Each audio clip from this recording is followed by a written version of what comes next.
30 जून से पहले अपना बैंक अकाउंट खाली कर दें, क्योंकि एफबीआर आपके बैंक अकाउंट का डाटा ट्रेस कर रहा है। और अगर आप ऐसा नहीं करेंगे तो एफबीआर आपकी पड़ी हुई रकम को आपकी इनकम कंसीडर करेगा और इस पे आपको टैक्स लगा देगा। और इसके अलावा आपको टैक्स रिटर्न में बेशुमार मुश्किलात का सामना करना पड़ेगा। ये वो चीज़ें हैं जो आजकल आपने सोशल मीडिया पे सुन रखी होंगी, या आपके टैक्स कंसल्टेंट या आपके दोस्त आपको ये कहते आपको सुनाई देंगे। लेकिन सवाल ये है कि क्या ये सच है या ये सिर्फ एक अफवाह है? मैं हूं एडवोकेट खालिद बारी और आज मैं आपके साथ इस टॉपिक पे डिटेल में बात करूंगा और आपको बताऊंगा कि इन खबरों के पीछे, इन बातों के पीछे क्या सच्चाई है। क्या वाकई आपको 30 जून से पहले अपना बैंक अकाउंट खाली करना चाहिए या नहीं? और अगर करना चाहिए तो क्यों? और अगर नहीं करना चाहिए तो किस बेस पे नहीं करना चाहिए?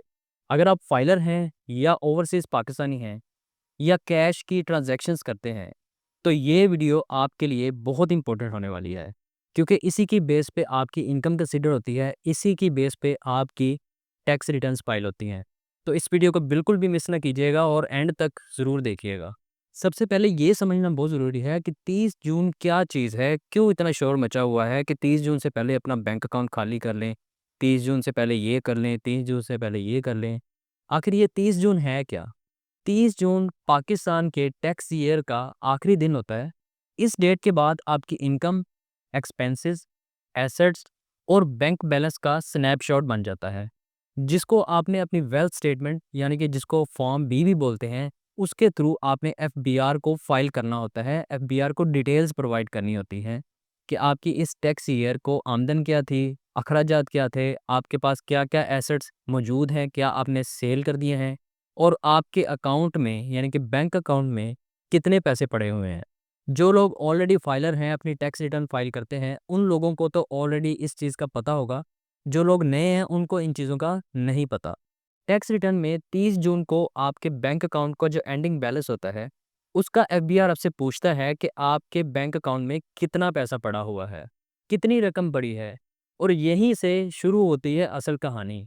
लोग ये समझते हैं कि हम अपने बैंक अकाउंट में ज़्यादा पैसे रखेंगे या कम करेंगे तो उसका डायरेक्टली इफ़ेक्ट आपकी इनकम और टैक्स रिटर्न पे बनता है। इसकी क्या हकीकत है, ये मैं अब आपको बताता हूँ। अब यहाँ पे ये समझ लें कि बैंक अकाउंट साफ़ करने का फ़ायदा है या नुकसान। लोग ये समझते हैं कि अगर 30 जून से पहले बैंक अकाउंट से पैसा निकाल लिया जाए, तो वेल्थ स्टेटमेंट में कम रकम शो होगी और इस तरह टैक्स बचा लेंगे। लेकिन हकीकत क्या है? हकीकत ये है कि एफबीआर आपका पूरे साल का बैंक डाटा एक्सेस कर रहा है। वो सिर्फ़ आपकी आखिरी दिन की एंडिंग बैलेंस यानी कि जो 30 जून को आपका एंडिंग बैलेंस है, सिर्फ़ उसी को ही नहीं देखता, बल्कि वो आपके पूरे साल में जो लेन-देन हुआ होता है, उसको कंसीडर करता है। बैंक हर बड़ी ट्रांज़ैक्शन का रिकॉर्ड रखता है और ये एफबीआर को मिलता रहता है। सीटीआर और एसटीआर रिपोर्ट्स ऑटोमैटिकली जनरेट होती हैं। सीटीआर और एसटीआर क्या चीज़ है, ये मैं आपको आगे चल के बताता हूँ। लेकिन यहाँ पे ये बताना बहुत ज़रूरी है कि अगर आप अपना बैंक अकाउंट खाली भी कर लें, तो अगर आपने साल भर में करोड़ों की ट्रांज़ैक्शंस की होंगी, तो एफबीआर को सब पता होता है। ये पहले होता था जब एफबीआर के पास आपका एक्यूरेट और कंटिन्यूअसली डाटा नहीं पहुँचता था, तो एफबीआर 30 जून की डेट के ऊपर आपके पड़े बैलेंस पे रिलाई करके आपका टैक्स बनाता था। लेकिन आज के दौर में एफबीआर आपके 30 जून को पड़े डाटा को नहीं, बल्कि आपकी तमाम ट्रांज़ैक्शंस की हिस्ट्री को नोट करता है। अब मैं आपको बताता हूँ कि सीटीआर और एसटीआर क्या होता है। सीटीआर और एसटीआर ये मॉनिटरिंग के 2 नाम हैं। सीटीआर बोलते हैं करेंसी ट्रांज़ैक्शन रिपोर्ट। ये क्या होती है?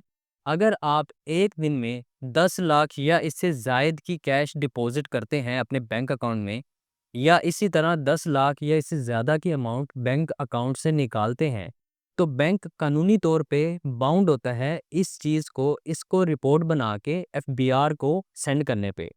अब यहाँ पे कुछ लोग ये सवाल करते हैं कि क्या 10 लाख की एक ट्रांज़ैक्शन होनी चाहिए या 5-5 लाख की 2 ट्रांज़ैक्शन हो जाएँ, तो तब भी वो सीटीआर की रिपोर्ट बनती है।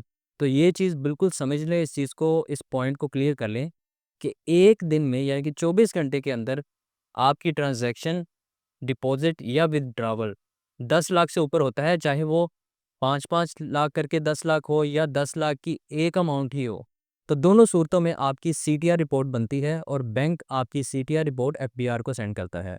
अब देखते हैं कि एसटीआर क्या है। एसटीआर बोलते हैं सस्पिशियस ट्रांजैक्शन रिपोर्ट को। अगर आपकी कोई भी ट्रांजैक्शन अनयूजुअल हो, यानी कि अचानक बहुत बड़ी रकम का आपके अकाउंट में आ जाना या फ्रीक्वेंटली लार्ज ट्रांजैक्शंस का आपके बैंक अकाउंट में आना और आपके बैंक अकाउंट से निकलना या उसका सोर्स अनक्लियर होना। मिसाल के तौर पे आपने अपनी टैक्स रिटर्न में इनकम कुछ और डिक्लेयर की है और आपकी बैंक स्टेटमेंट की जो ट्रांजैक्शंस हैं वो कुछ और डिपिक्ट करती हैं, तो बैंक एसटीआर जनरेट करता है जो एफबीआर और इसके साथ साथ एफआईए दोनों को जाता है, जिसका क्लियरली ये मतलब है कि आपका बैंक अकाउंट डायरेक्टली और लाइव एफबीआर की नज़र में होता है। अब यहाँ पे वो लोग जो 30 जून को अपना बैंक अकाउंट खाली कर रहे हैं, तो वो लोग तो बिल्कुल बेवकूफ़ी कर रहे हैं और कंसल्टेंट्स भी जो उनको मशवरा दे रहे हैं वो उनसे भी बड़े बेवकूफ़ हैं। अब बात कर लेते हैं ओवरसीज़ के बारे में। अक्सर ओवरसीज़ पाकिस्तानी ये सोचकर पैसा पाकिस्तान में भेजते हैं कि उनका कोई रिकॉर्ड नहीं बनेगा। लेकिन अगर पैसा रेमिटेंस के बजाय कैश फॉर्म में डिपॉजिट हो रहा है और रेमिटेंस स्लिप या प्रॉपर सोर्स प्रूफ नहीं है या अकाउंट पाकिस्तान में यूज़ हो रहा है और रेगुलरली तौर पे उसको यूज़ किया जा रहा है, पैसा लेन-देन किया जा रहा है, तो एफबीआर आपको ट्रैक कर रहा है। ओवरसीज़ पाकिस्तानी ये ना समझे कि उनका अकाउंट ट्रैक नहीं हो रहा, बल्कि उनका भी ट्रैक हो रहा है। और स्पेशली अगर आप फाइलर हैं, फाइलर होने का मतलब ये बिल्कुल भी नहीं है कि एफबीआर आपको छोड़ देता है, सिर्फ नॉन फाइलर के डाटा को मॉनिटर करता है, ऐसा बिल्कुल भी नहीं है।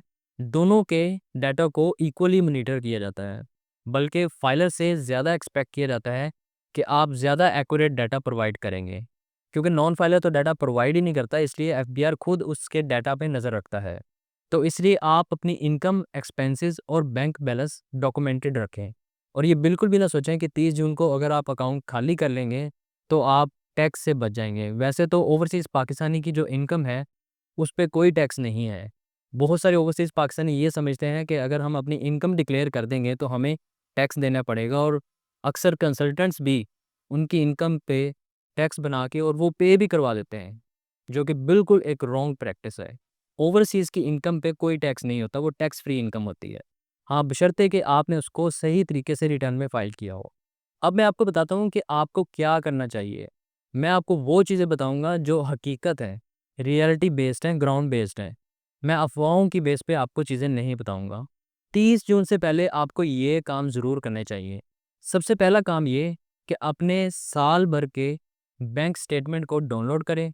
नंबर 2, सीटीआर वाली ट्रांज़ैक्शन को चेक करें, स्पेशली जो 10 लाख से ज़्यादा के कैश डिपॉज़िट हुए हैं, उनको हाइलाइट करें। नंबर 3, वेल्थ स्टेटमेंट में रियल बैलेंस शो करवाएँ, ना कि कम, ना ज़्यादा। जो है उसी को ही शो करवाएँ, क्योंकि अगर आप कम या ज़्यादा शो करवाएँगे तो आपको प्रूव करना मुश्किल हो जाएगा, आपको पेनल्टीज़ लग सकती हैं। नंबर 4, ये काम करें कि बिना प्रूफ के पैसा ना दिखाएँ, वरना नोटिस आ सकता है। अक्सर लोग ये समझते हैं कि हम अपने एफबीआर के अकाउंट में ज़्यादा पैसा रख लेंगे, तो वो कल को हम उसको as a white money show करवा के कोई चीज़ बाय कर सकते हैं। लेकिन इसके बैकएंड पे आपके पास प्रूफ होने चाहिए। कोई भी चीज़ आप डिक्लेयर करते हैं, तो आपके पास उसका डॉक्यूमेंट्री एविडेंस ज़रूर होना चाहिए। अदरवाइज़ आप मुश्किलात में फँस सकते हैं। नंबर 5, आप ये काम करें कि किसी भी मामले में कन्फ्यूजन हो, तो किसी भी अच्छे टैक्स लॉयर से मशवरा ज़रूर करें। मेरी सर्विसेज़ लेने के लिए आप नीचे दिए गए व्हाट्सएप नंबर पे मैसेज करके राब्ता कर सकते हैं। अगर आप चाहते हैं कि आपकी टैक्स रिटर्न और वेल्थ स्टेटमेंट बिल्कुल लीगली सेफ और एफबीआर फ्रेंडली हो, तो इस मामले में आप मेरी लॉ फर्म की खिदमत भी ले सकते हैं, जिसके लिए आप कमेंट करके या हमारे व्हाट्सएप नंबर पे मैसेज करके राब्ता कर सकते हैं।